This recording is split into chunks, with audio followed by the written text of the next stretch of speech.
5th, 1796, Bonaparte led his victorious armies into Milan. He was greeted by the Milanese as a heroic liberator, the general who freed them from their Austrian rulers. "We come to break your chains," Bonaparte proclaimed. "Our only quarrel is with the tyrants who have enslaved you."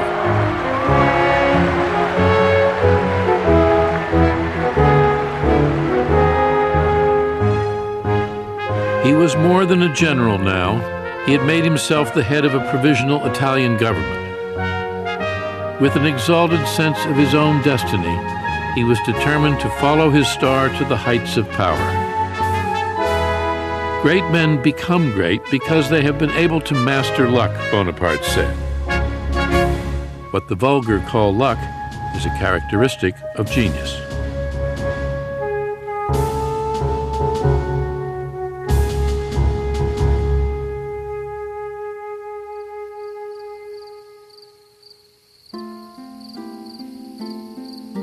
"I shall be frantic if I do not have a letter from you tonight," Bonaparte wrote Josephine.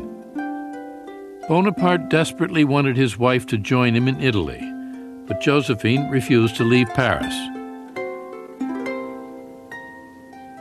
She was spending her time with a dapper young army lieutenant. Elle trompe Napoleon. She's cheating on Napoleon with a young officer, infinitely more seductive than Napoleon. Elle n'est pas, à l'époque, She's not in love with Napoleon. de Napoléon.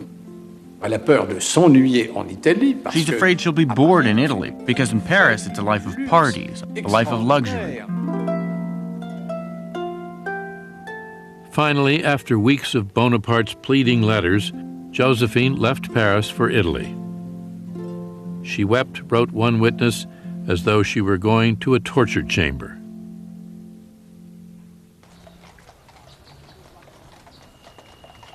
She arrived at Milan's Serbelloni Palace to find that her husband had filled it with flowers in her honor.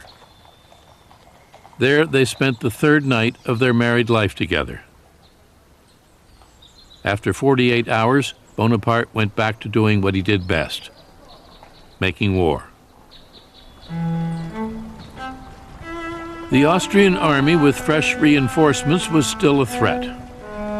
Now, Bonaparte dealt them a series of crushing blows.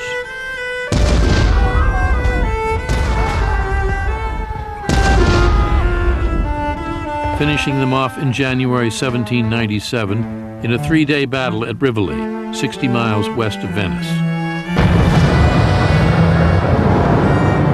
His victories in Italy began the legend of his invincibility, immortalized in a series of romantic paintings. Bonaparte was not only a warrior, he was also a shrewd propagandist. Bonaparte, dès ses premiers succès, From his first triumphs, Bonaparte understood that it's not enough to win victories. il utilise l'image. He uses images to make sure that his victories in Italy are widely publicized in France. Connu en France.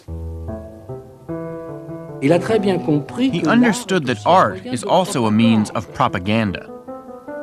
Il commande un tableau. He orders a painting after a victory. Il ordonne. He dictates the theme, Il ordonne the layout of the characters. des personnages. Il va même jusqu'à He imposer. even orders the dimensions of the frame. Napoléon d'emblée. From the very beginning, Napoleon gave himself an image. Il a d'emblée arrangé. He created his own history. Il crée une presse. He created his own newspapers, France and the Army of Italy, and the newspaper of the Army of Italy, which exalt his victories. C'est Bonaparte lui-même qui rédige. Bonaparte himself actually wrote some articles. He himself wrote, "Bonaparte flies like lightning and strikes like a thunderbolt." Bonaparte vole comme l'éclair et frappe comme la foudre.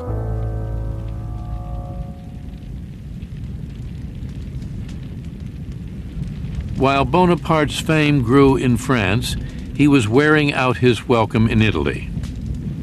When he met armed resistance, he ordered towns sacked, villages burned, rebels shot.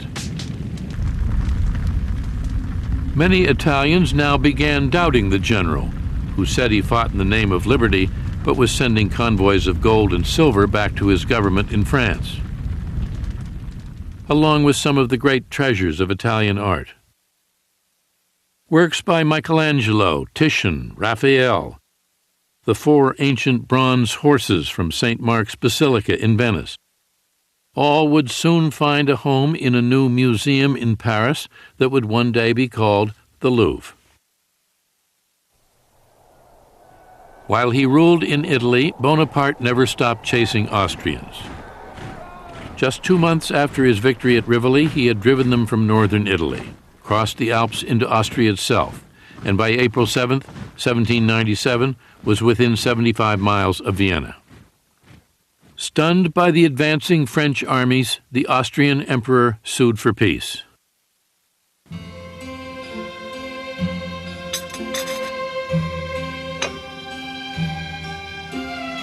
Bonaparte himself negotiated with the Austrian diplomats. He wanted Belgium, the left bank of the Rhine, and a new republic to be allied with France carved out of northern Italy. When the Austrians objected to his demands, he turned on them in a rage.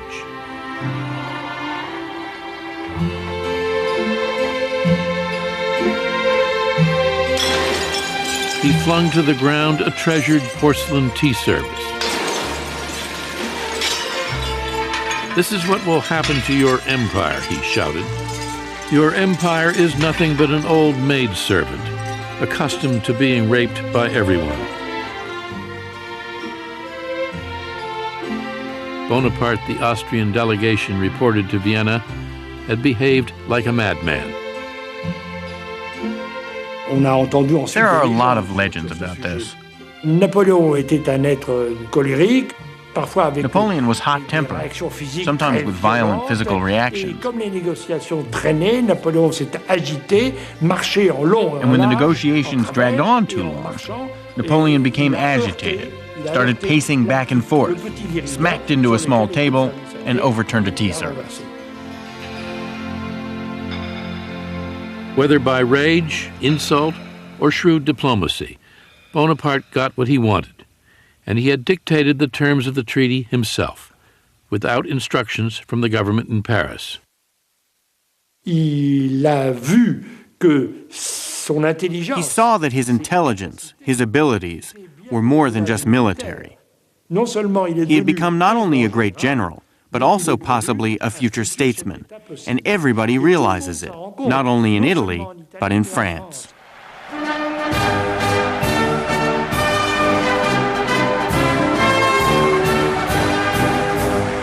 At the end of 1797, 28-year-old Napoleon Bonaparte returned to Paris and handed the government a treaty which brought a fragile peace to the continent of Europe. Now only Great Britain remained at war with France. In just 1.5 years, he had taken his dispirited, tattered soldiers, marched them hundreds of miles, and defeated the army of the Empire of Austria without ever losing a battle.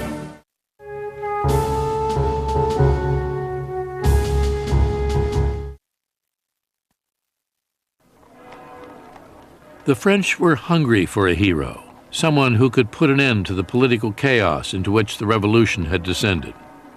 One government after another had come and gone. Now they lived under a new one, the Directory.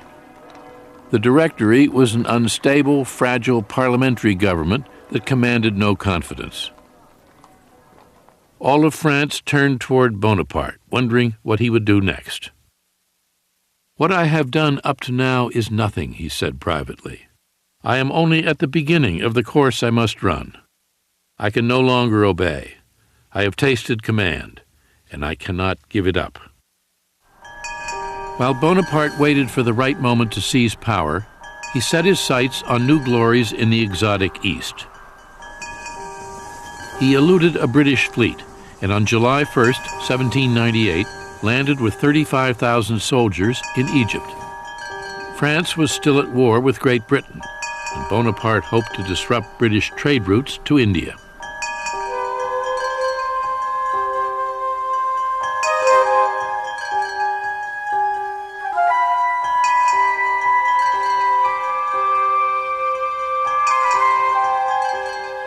In 1798, Egypt was still a source of wonder to most Europeans. The souks crowded with Turks and Jews, Syrians and Greeks. The minarets sounding the call of an alien religion.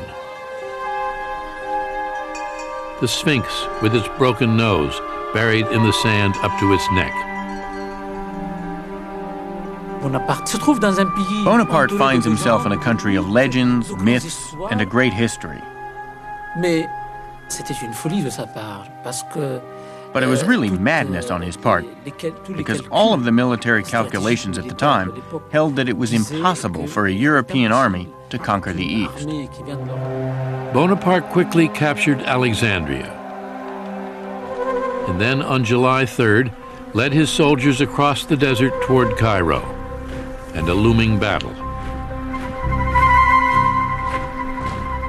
For centuries, the Egyptians had been part of the Turkish Empire, ruled by the fiercest warriors in the Middle East, the Mamelukes.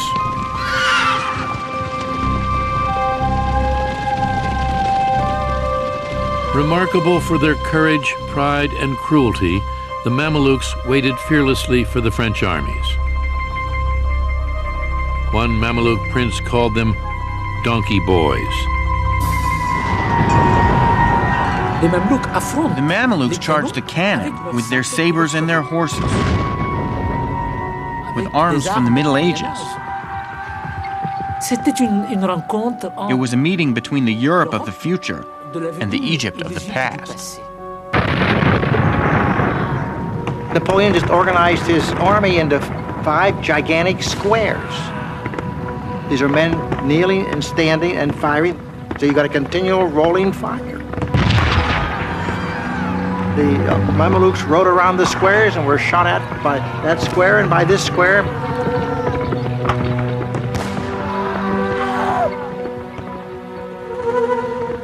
The French lost 30 men. The Mamelukes lost probably 5,000 or 6,000. The Battle of the Pyramids was over in an hour.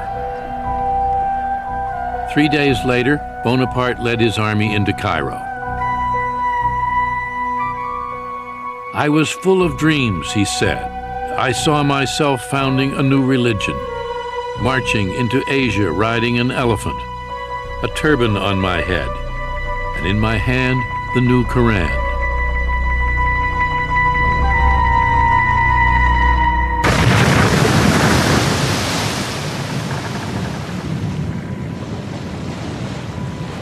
But Bonaparte's dreams of empire were quickly shattered. The British Admiral Horatio Nelson caught the French fleet anchored off the Egyptian coast and blew it to pieces. Bonaparte and 35,000 soldiers were trapped in Egypt. The only link that he had with France were his ships, his fleet of warships. You can imagine what a disaster this was. He was forced to stay in Egypt and live with the Egyptians, to find his bread and water in Egypt, and even find ammunition for his weapons in Egypt, to live in Egypt.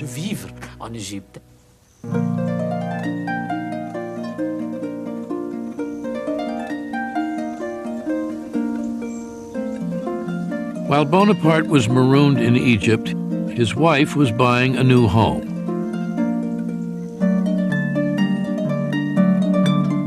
A manor house 6 miles from Paris called Malmaison.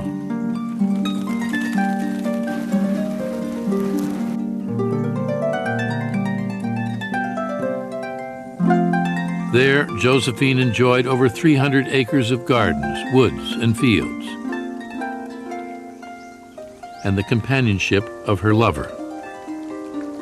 When an aide dared to tell Bonaparte the truth, the general was crushed. "The veil is torn," he wrote his brother. "I am tired of grandeur. All my feelings have dried up. I no longer care about my glory. At 29, I have exhausted everything."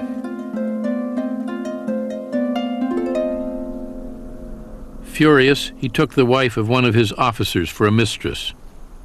His friends called her the general's Cleopatra. Cut off from France, Bonaparte remained undaunted.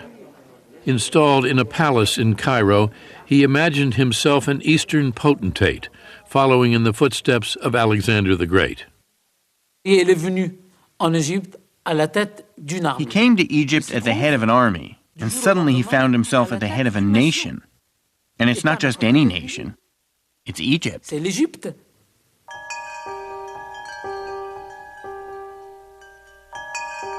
Egypt was an enigma to Europeans. Bonaparte saw a chance to be the first to unravel its mysteries. Along with his army, he had brought with him a remarkable group of mathematicians, artists, mapmakers, and engineers. They set about producing a monumental document, a description of Egypt, 24 volumes of text and pictures. They studied the crocodile and the ibis, music and mummies, surveyed temples and tombs, and measured the dimensions of the Sphinx. One scientist found a new species of blue water lily, another an unknown Nile fish.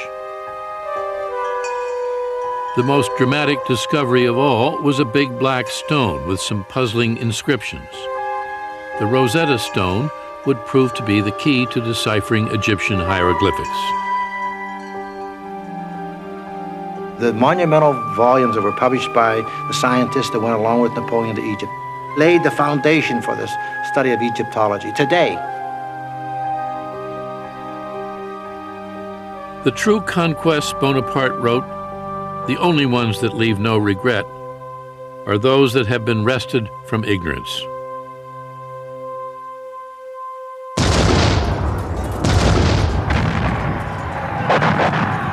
In February 1799, Bonaparte took 13,000 soldiers into Syria.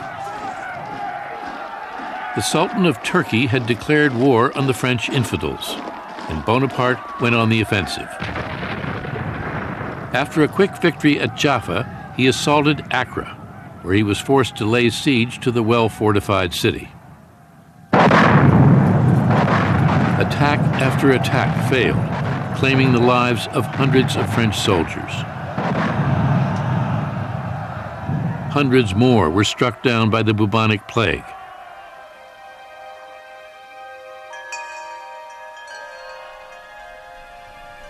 Bonaparte abandoned the siege and retreated to Cairo with a dispirited army of sick and wounded men. But Bonaparte refused to admit the extent of the disaster. "I am returning to Cairo with many prisoners and flags," he proclaimed. "I raised the ramparts of Accra. There is not a stone left standing."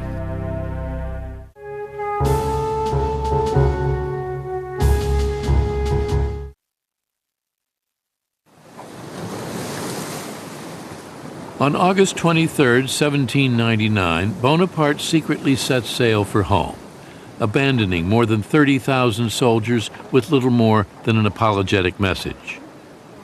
Extraordinary circumstances alone have persuaded me to pass through enemy lines and return to Europe.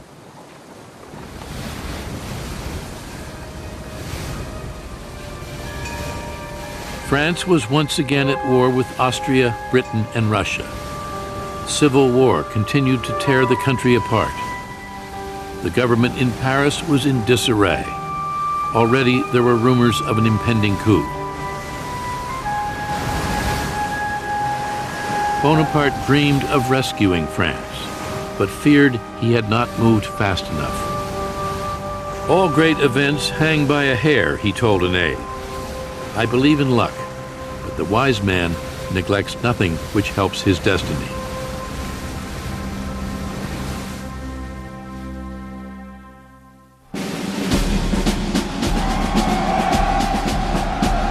On October 9, 1799, he landed in France and found himself greeted by cheering crowds. The campaign in Egypt, a military disaster, had been a propaganda triumph. In the theaters, what's being shown? The expedition to Egypt, the victory of the pyramids. When he arrives, he's considered the man of the hour. His genius was to come to France and say, "You need a savior. Here I am."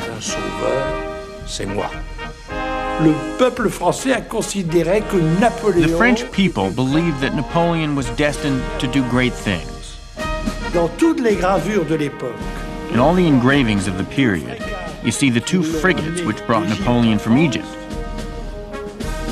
And above the first frigate, a star. By October 16th, Bonaparte was in Paris. First, he would settle with Josephine. With his steady rise to fame and power, the dynamic between the inexperienced soldier and the sophisticated society woman had shifted. Bonaparte was determined to divorce his wife.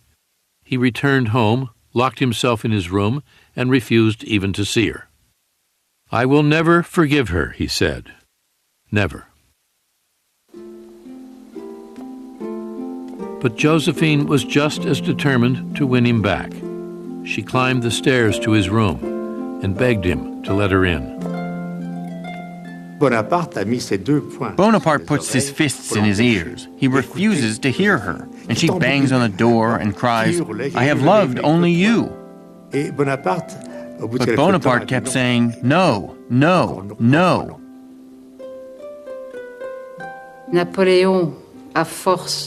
Napoleon is forced to hear his wife crying, begging, swearing that she will never do it again, promising that she will never do it again, but just open the door.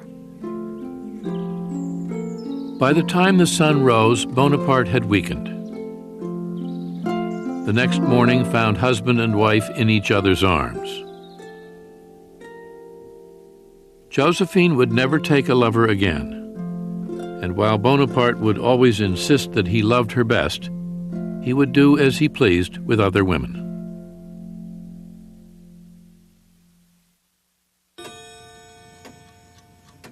Back in France, less than a week, Bonaparte saw that the time had come to act. Solemnly deliberating in the Luxembourg Palace, the Directory was about to be swept aside. The debt from 8 long years of war was mounting. Draft evasion rampant. Bandits roamed the highways in the countryside. The government seemed powerless. Already there were schemes to overthrow it. As the crisis ripened, Bonaparte determined to find a way to seize power for himself. His moment, he knew, had arrived. He allied himself with one of the plotters, a member of the Directory, Emmanuel Sieyès, who needed the support of the popular young general. This coup that Sieyès plans is a parliamentary coup, a political coup.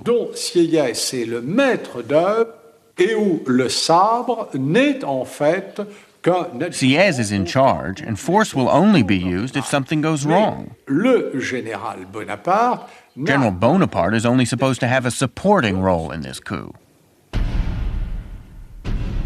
On November 9th, 1799, Bonaparte and Sieyès set their plot in motion. It's really a very simple premise, that the Parliament will put itself out of business. They will vote in a provisional government that will, in effect, start over again, draft a new constitution. They expect that the bayonets will never be unsheathed and a shot will never be fired. For the coup to have an air of legitimacy, Bonaparte and Sieyès wanted the legislators to vote them into power. They didn't want to seize it. Bonaparte counted on the help of his brother Lucien, who had been elected president of the lower house of the legislature as a result of his brother's popularity.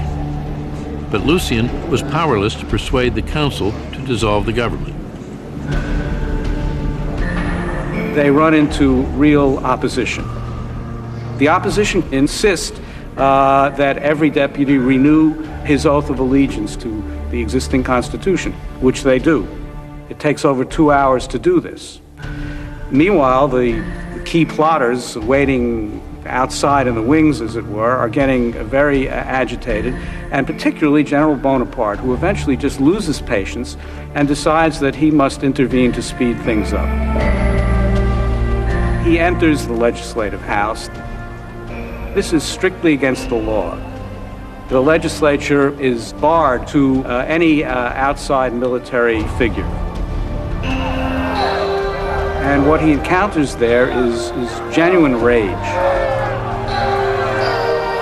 The members of the assembly, they see these bayonets and that bearskin hats marching down the main aisle with Bonaparte in between them. And they begin to shout and scream, outlaw him, outlaw him. He's trying to take over the government.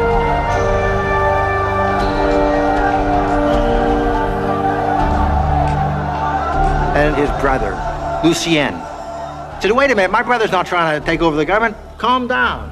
And they say, we want him outlawed, we want him outlawed. Bonaparte never gets to utter a word to the deputies, and he is in effect hustled out by the grenadiers who had come in with him, and is quite badly shaken by this. Bonaparte had bungled. The coup seemed lost, his chance for power finished. When some of his own soldiers began to doubt their general's intentions, his brother Lucien took control of the chaotic situation. Lucien sees that Napoleon is going to miss the moment. He has the drums beat. He draws his sword. He walks over to Napoleon. He presses the point of the sword, Napoleon's chest, and he said, believe me, soldiers of France, if Napoleon aspired to take over the government, to be dictator, I'd run him through.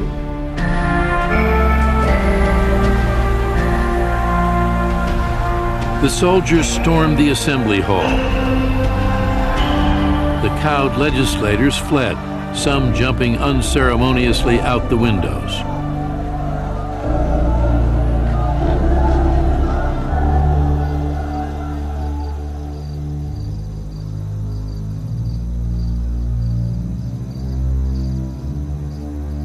At 2 o'clock that morning, a small rump of the council, in league with the plotters, reassembled and voted into law a new provisional government with 3 provisional consuls at its head.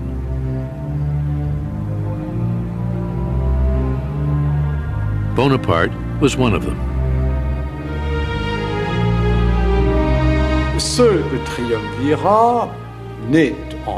This triumvirate is only a facade. The parliamentary coup had become a military coup. And the strongman is no longer Sieyès, now it is Bonaparte.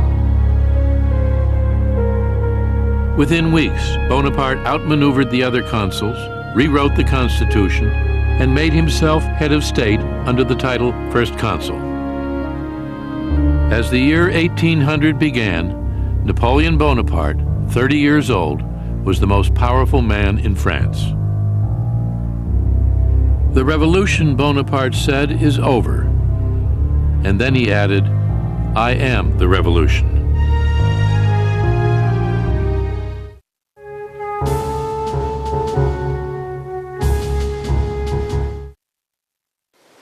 War had catapulted Bonaparte into power.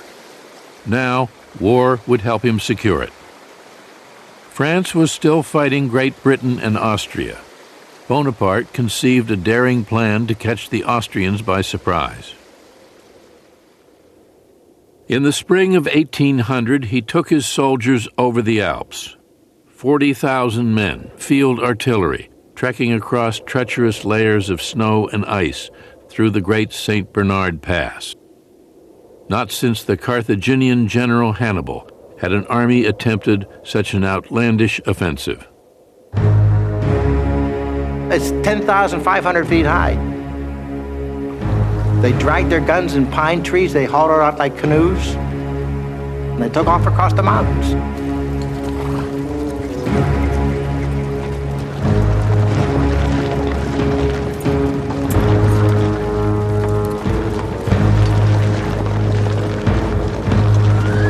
On May 20th, Bonaparte made the crossing himself. Jacques-Louis David memorialized the adventure in his heroic portrait of Napoleon mounted on a gleaming stallion. In fact, Bonaparte crossed the Alps riding a sure-footed mule.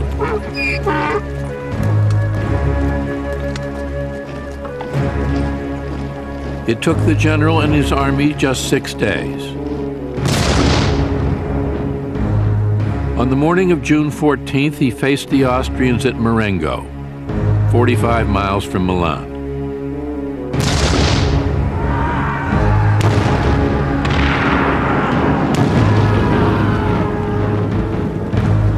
By the end of the day, there were 6,000 French casualties, but nearly twice as many Austrians had been killed or wounded. The French had won. "My power depends on my glory," Bonaparte said, "and my glory on my victories."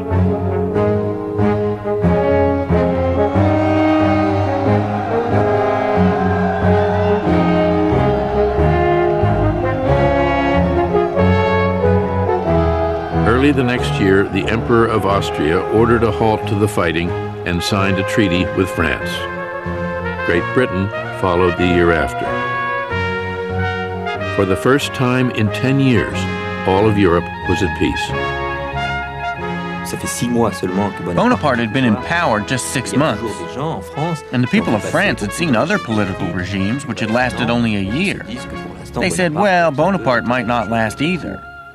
After Marengo, things changed. Ordinary people, as well as people in the ruling class, now thought Bonaparte would last.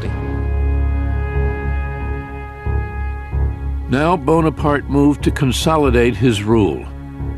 At his urging, the French Constitution was again amended, and at 33, Bonaparte became first consul for life, with near dictatorial powers. A king in all but name. The more power that Bonaparte gets, the more he wants. And it escalates step by step. Never too much at once, always step by step, gradually, and always with Napoleon looking back and saying, remember, I am going to protect the gains of the revolution. They're safe with me. As the 19th century began, Bonaparte set out to prove that he could govern as well as he could fight. A newborn government, he told his secretary, must dazzle and astonish.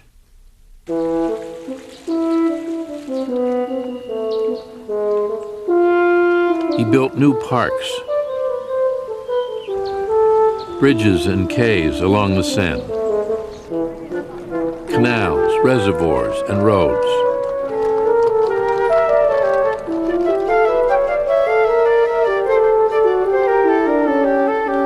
He would make Paris, he said, the loveliest city that ever was or ever could be, and France the greatest country on earth. Launching a series of sweeping political, economic, and legal reforms, he laid the foundation for a new France. All of French society came under his gaze. He set in place a strong, centralized government with a tightly structured, far-reaching bureaucracy, organized a new system of state secondary schools, the lycée, established a central bank, the Bank of France.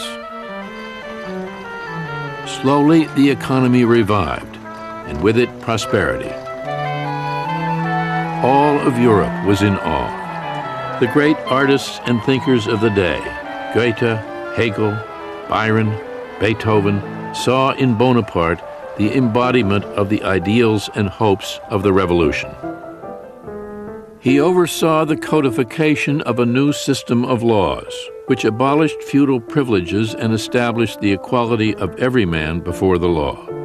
Bonaparte's civil code remains the basis of French law to this day. In 1801, Bonaparte signed an agreement with the Pope, the Concordat, making Catholicism the dominant but not exclusive religion of France. He had no personal use for religion, but he understood its political value. If I governed a nation of Jews, he said, I should restore the Temple of Solomon. Religion is excellent stuff for keeping common people quiet.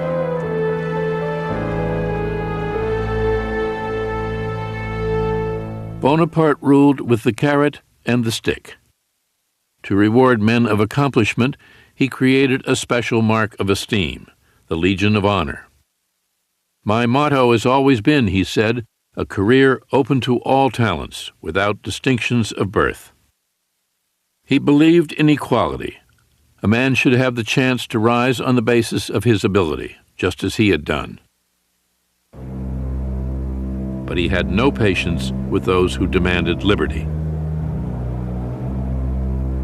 He ruled with an iron hand, crushing anyone who dared speak out against him, making a sham of parliament and free elections. "I had been nourished by reflecting on liberty," Bonaparte said, "but I thrust it aside when it obstructed my path."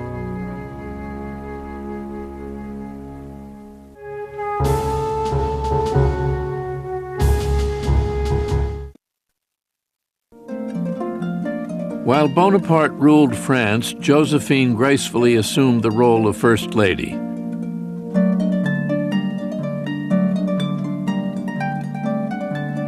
But she preferred the quiet seclusion of Malmaison to France's magnificent palaces.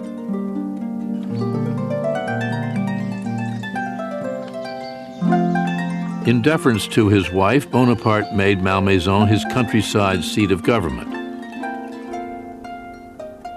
He worked 7 days a week, often 18 hours a day, month after month.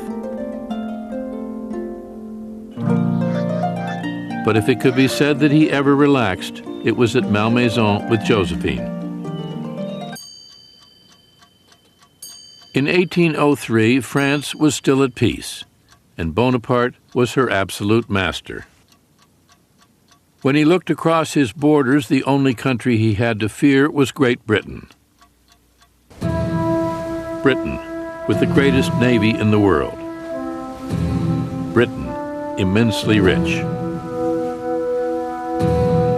France and Great Britain had signed a treaty of peace, but no one expected it to last. Even before the treaty was signed, one observer said, "Peace in a week, war in a month." L'Angleterre. England, always England. There is always a profound antagonism between the sea and the land, between the strength of the continent, represented by Napoleon, and the strength of the sea and international trade, represented by England. It was inevitable that war between France and England would resume.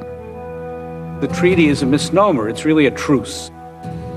You still have two great powers at odds with each other, fighting for influence, fighting for supremacy, and they've basically fought to a draw at this point. On May 18, 1803, when Great Britain declared war on France, few were surprised.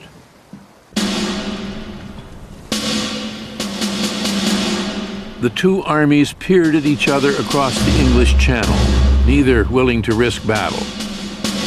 France held at bay by the British Navy, Britain afraid to send soldiers to fight on the continent. But as Bonaparte waited and readied his troops, his confidence in himself and his star remained unshaken. His victories had already made France larger than it had ever been. He was the most feared man in Europe, and his authority at home remained unchallenged. 34 years old, he was as powerful as any of the Bourbon kings who had come before him. All he lacked was a crown. Now he decided he wanted one. He wished to be a king. His idea is that given what France has achieved in the world, it ought to be considered as a kind of empire, with Napoleon Bonaparte as the emperor. This would put him on an equal footing with the monarchs of Europe. He would no longer be an upstart, he would be one of the club. On December 2nd, 1804, the imperial procession made its way through Paris. A Senate proclamation and a vote of the people both carefully arranged by Bonaparte himself, had given him what he wanted. He was about to become an emperor. As soon as a man becomes a king, he is set apart from all other men, Bonaparte said. I always felt that Alexander the Great's idea of pretending to be descended from a god was inspired by a sure instinct for real politics. In spite of the cold, 500,000 cheering spectators lined the streets.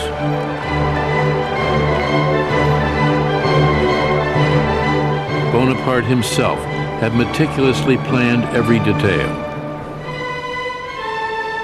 The great cathedral, hung with pennants and tapestries and decorated like a Roman temple, seemed more like a theater than a church.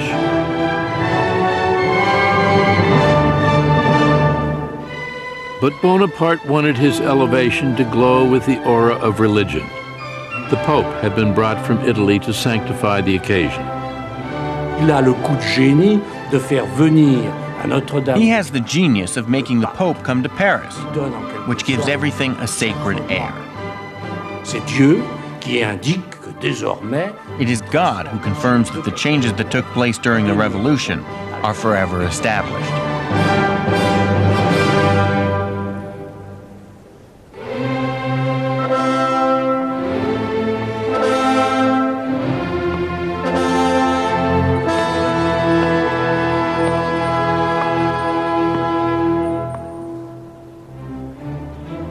Slowly, Bonaparte and Josephine walked toward the two thrones that awaited them.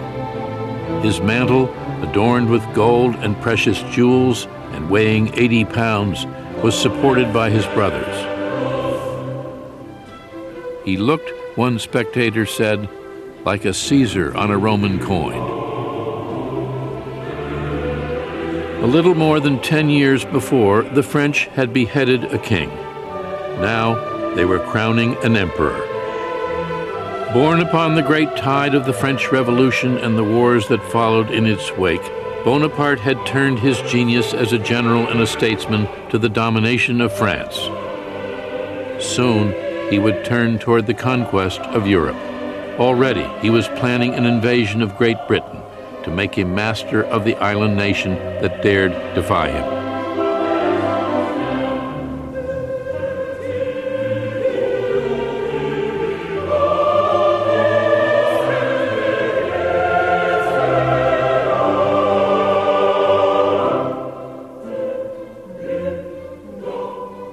Confidently, Bonaparte lifted the imperial crown.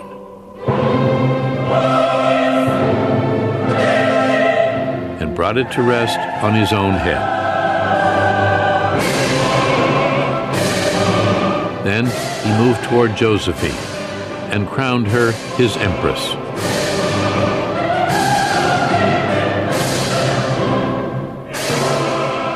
I am the instrument of Providence, Napoleon said. She will use me as long as I accomplish her designs. Then she will break me like a glass.